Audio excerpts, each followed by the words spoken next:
Hello children. So shall we move about the fourth module of My Childhood? And in third module we have discussed all about what? His new teacher who had created some problem there, who was also taught a lesson by Ramanatha Shastri's father. And then Abdul Kalam spoke about his science teacher whose name was Shiva Subramania Iyer, and he calls him as a rebel, and also he says about his wife, calling her as a conservative wife who had like a lot of blind beliefs in rituals, traditions and culture. Then why was he called as a rebel? Because he was protesting against the social barriers. So he was not wanting any social limitations among the people, and he was wanting all the people to mingle with each other. And also he had a lot of expectations on Abdul Kalam, saying that one day you should become the great person, and whereas you should match with the people who are highly educated in the city. Let's continue with 9th paragraph. So please get ready with your ebooks and also running notes, children. Shall we move about? Yeah. One day he invited me to his home for a meal. Who invited? As we are continuing and talking about his science teacher, it is Shiva Subramania Iyer. I believe all of you might have already taken down, as yesterday, like the other day I said that you all need to take it down. Fine. So it was his science teacher who had invited him to have a meal, in the sense for the food. His wife was horrified at the idea of a Muslim boy being invited to dine in her ritually pure kitchen. Then look at the way they described here. One day he invited me to his home for a meal. So our young Abdul Kalam was invited by his science teacher to have food at his home one fine day. Whereas, as already we have come to know that Subramania Iyer's wife is very conservative, who has a lot of blind belief in rituals and cultures based on her Brahmin culture and also Hindu culture. Then as soon as she heard that her husband is going to invite a Muslim boy for the meal to dine, that too in the pure kitchen where they will have a lot of limitations and reservations, then she was horrified to listen to that word. She was really horrified because she was moved completely that how can this be possible? How would I serve the Muslim boy the food, and how can I allow him to sit along with my husband, that too in my pure kitchen, my sacred kitchen? Then she refused to serve me in her kitchen. So Abdul Kalam says that, then immediately, bluntly, reluctantly she said that, no, I'm sorry, I cannot serve him the food because he belongs to the Muslim family, that too in my pure kitchen. Then what happened? Shiva Subramania Iyer was not perturbed, in the sense he was not like perturbed. Please take down this word, children. P-E-R-T-U-R-B-E-D, perturbed, in the sense like his reaction to his wife's word. When wife said that, I'm sorry, I cannot serve the food to the boy who belonged to Muslim family. He was belonging to the Muslim family, of course. Then she said that, no, I'm sorry, I cannot serve him the food. Then his reaction was, he was not perturbed, in the sense neither he was too angry nor even he was too anxious. He did not react wild also. But what did he do? He, instead showing his anger on somebody, he served me with his own hands and sat down beside me to eat his meal. So his reaction, like one of the questions you may come across, that what was the reaction of Subramania Iyer when his wife's rejected to serve food to young Kalam. Then you can say that no, he was neither anxious nor even angry with her, but he served the food to young Abdul Kalam with his own hands, and also he had food sitting along with him on the floor. So two things have happened here. Not only he served the food to young Abdul Kalam with his own hands, but also he sat along with Abdul Kalam having his food. His wife watched us from behind the kitchen door. Then what did the wife do? She was watching as she was standing behind the door of the kitchen, She was just peeping in that what was exactly happening. Then she was watching. She went on watching how were those two having the food. I wondered whether she had observed any difference in the way I ate rice, drank water, or difference in the way I ate rice, drank water, or cleaned the floor after the meal. See, children, please do take down this sentence if possible, as you cannot underline, as you don't have the books physically with you. Wonderful, even I am moved by looking at this sentence, children. Wonderful sentence. He says that the young Kalam had this idea, not the grown-up Kalam. Young Kalam, he felt that I was wondering, I was looking at the wife of my science teacher, and I was just thinking, could she observe any difference the way I eat and my science teacher eat? The way he had eaten and I had eaten, was there any difference? And how I had drank the water and how he had drank the water, was there any difference? Could she make out any difference? So the young mind itself had such like a question, where he was feeling, why are all these differences? Why to have all these discriminations? Because we both are human beings. I'm a young boy and he's a grown-up man, that's all. I relish the food, and he would also have eaten the same food, and he would also have drunk the same water, and he also relished the same food. Then why is the lady had all these differences? Could she observe any difference the way we both had eaten food and drank the water? Wonderful question.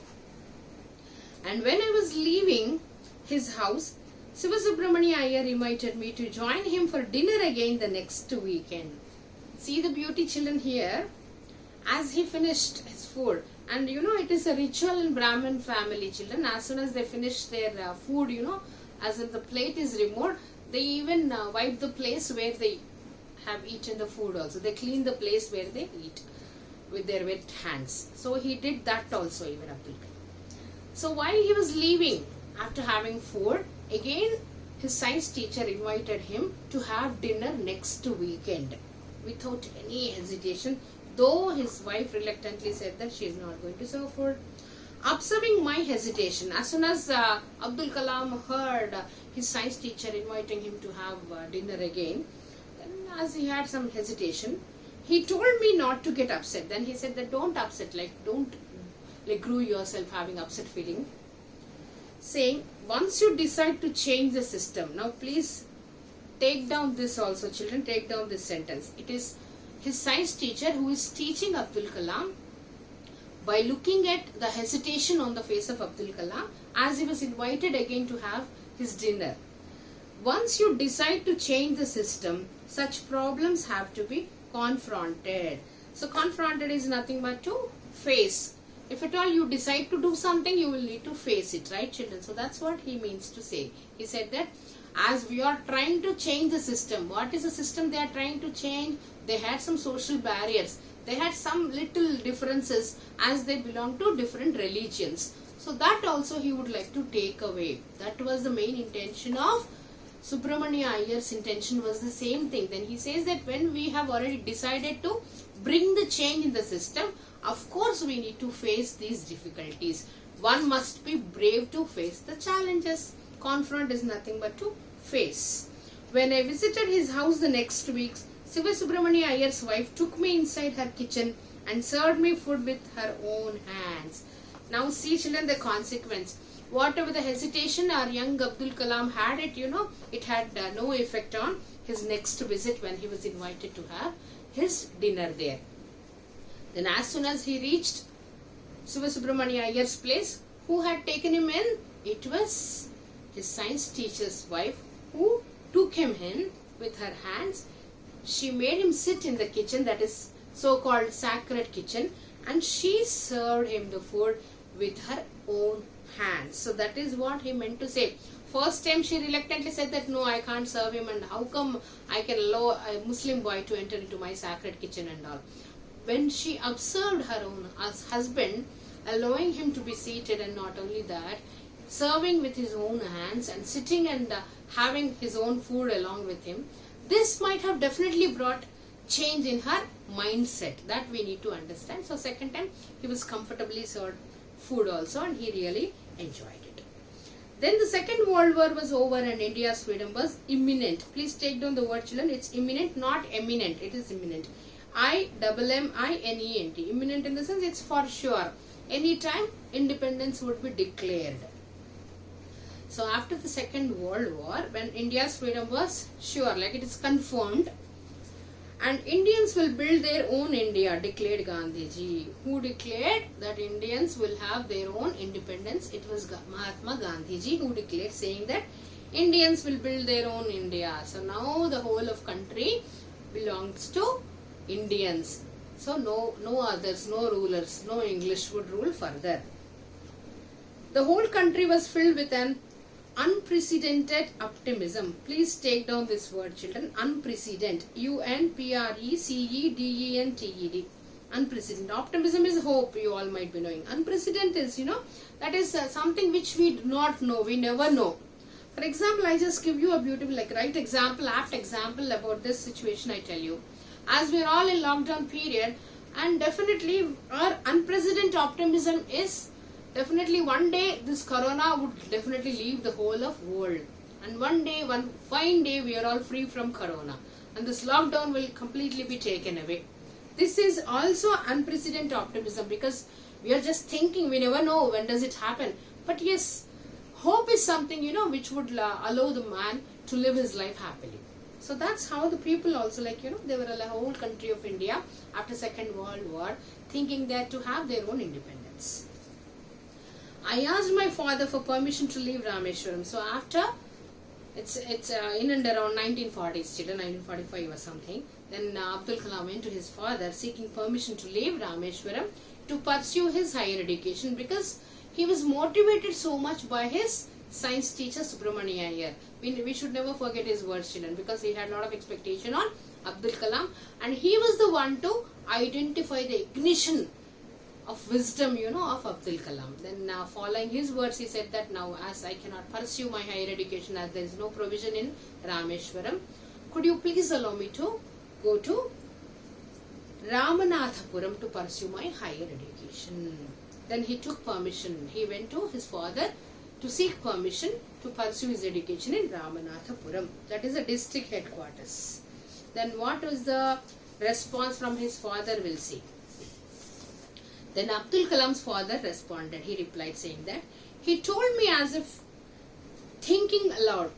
He told me as if thinking, in the sense he was just thinking. This is in the point of view of Abdul Kalam, thinking long, whether to thinking analytically, thinking about the consequence if he goes to Ramanathapuram, what would happen? If he is not sent to Ramanathapuram, what would happen? Do's and don'ts, everything. He was just thinking analytically and said, Abdul, I know you have to go away to grow. Abdul, I know that if at all you will need to grow. Grow in the sense develop. Grow is not the word which is pertaining to the age children here. Growing is to develop the career. So if at all, Abdul, if you need to develop your career, I know that I will need to let you go away from Rameshwaram. And does the seagull not fly? So he is giving the example of a seagull. Seagull, until it takes its first flight, it will have lot of fear. Next year in class 10, you will see a lesson as called First Flight Children, where you have a lesson about seagull also. That also you would love to see and love to read that. So does the seagull not fly across the sun? So he is comparing Abdul Kalam with seagull. Seagull, until it takes its first flight, it only listens and it watches its own siblings and its own mother and father birds only. Then yes, it had to fly away. Similarly, if one has to develop the career, one must go away, because when there is no provision in the town where we resided. And he quoted Khalil Gibran to my hesitant mother. He quoted, your children, Khalil Gibran to my hesitant mother. He quoted Khalil Gibran, one of the examples he has given. And he was talking to his own wife saying that, your children are not your children. So he's talking to now, Abdul Kalam's father is talking to his wife saying that, your children are not your children now.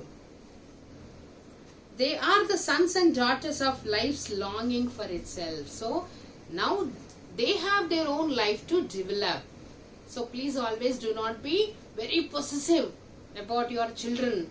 You should allow your children to go away and move away to pursue their higher education, to develop their own career. So always just don't think that your children are like seagulls, until they take their first flight, they all need to be with you under your own wings. No more, they are such young children now. They come through you, but not from you. Please underline this, children.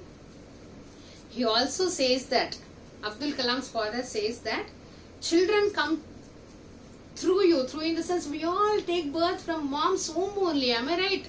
We are all part, we are all nothing other than part of our mother's body only, am I right, children? So he says that you all come from, through your mother only, not from you. not from you, in the sense they don't take completely the same features as you. So you will need to let them go, because once we take birth, we are parted from mother's womb. Am I right, children? For 9 months, mama takes a beautiful care and a wonderful care of us. Once we take birth, once we enter into the world, immediately we are parted from mother's body. Am I right? So that's what it means. We come through the mother, but not from the mother. You may give them your love, but not your thoughts. So you can give them as much as love and affection you want, but not your thoughts. So don't try to inject your thoughts. Don't imply, don't force them to follow your thoughts. Let them live their life. Let them think themselves. Let them apply their own thoughts. For they have their own thoughts, as they have their own thoughts. So this 11th particular, though it looks to be so short paragraph, children, but it has a lot of thing, to do with philosophy of the parents. Like as children, you definitely might have experienced many a times that your parents are being so possessive, very possessive. Now at least, like, let's take the same example. Now these days of lockdown period, like, have you experienced that when your parents sending you to get something from the shop or something? No, they would like to go on your behalf and get something to relish the taste of your food or whatever, because they are very much possessive. They want their children to be secure. They want their children to be always healthy, all right. So that's what is the sense of the parents. But having all these thoughts, Abdul Kalam's father having a lot of broad-mindedness. Here we can definitely call him as a broad-minded man. He says that, yes, please do not think otherwise. Do not upset and do not feel bad that you are sending your son away, because he came through you but not from you. He has his own thoughts to develop. Let him develop his own career. Please do not stop. So till this, the extract is given and we are done with, children. So I hope all of you have understood. Shall we quickly look at the questions also? Today we shall see only 5 of the questions, and remaining all you will do it as homework. Page number 75. Answer these questions in 1 or 2 sentences. Short answer questions. Where was Abdul Kalam's house? It was in Mask Street of Rameshwaram town. But I am just giving you the words, children. You will need to expand it into, see that minimum of your answers must have 3 to 4 lines, though it is very short answer. 3 to 4 lines, as you are in class 9, you are in secondary. Don't forget that. What do you think Dinamani is the name of? Give a reason for your answer. As I was explaining, I have given you what is Dinamani, children. Dinamani could have definitely been what? A newspaper, because they mentioned as he read the headlines of Dinamani. So headlines are usually seen only in newspaper. So Dinamani, and the other word is a daily, as we all know it. So Dinamani, of course, would be a newspaper. Who were Abdul Kalam's school friends and what did they later become? These two, as in 2 individual questions I have already served you in your worksheet. Also, you would need to name 3 of his friends and also how did they develop their own career. Ramanatha Shastri and Aravindan, and then yes, Shiva Prakashan. And what did they do? That all you need to write it. How did Abdul Kalam earn his first wages? First wages were paid when he started distributing the newspapers with the help of his cousin Shamshuddin. That is a way, children. So 5th question, had he earned any money before that also? In what way? Did he earn any money before? Yes, by selling, by collecting, by selling the tamarind seeds also he earned money. How much amount did he earn? It was 1 anna. So that also you will need to write all the things. I think all of you are very clear with all these 5 questions. We are done with 6th lesson, children. Hope all of you might have understood. So why are they giving us an extract of Abdul Kalam here? At least 1% of his qualities, at least 1% of his own, determination and dedication, or his thoughts, if we can really take in, we are always successful. As you are children, tomorrow's our own country is on your shoulders, children. Today's children are tomorrow's, of course, responsible citizens. So tomorrow's country is on your shoulders. So holding that responsibility has to have a lot of care, a lot of knowledge and wisdom. So try to at least take part of his quality as an inspiration and try to taste the success. Believe all of you have done it, understood also. Then please go ahead with the worksheet and attempt all the questions. So this is Vijaya signing off. Take care.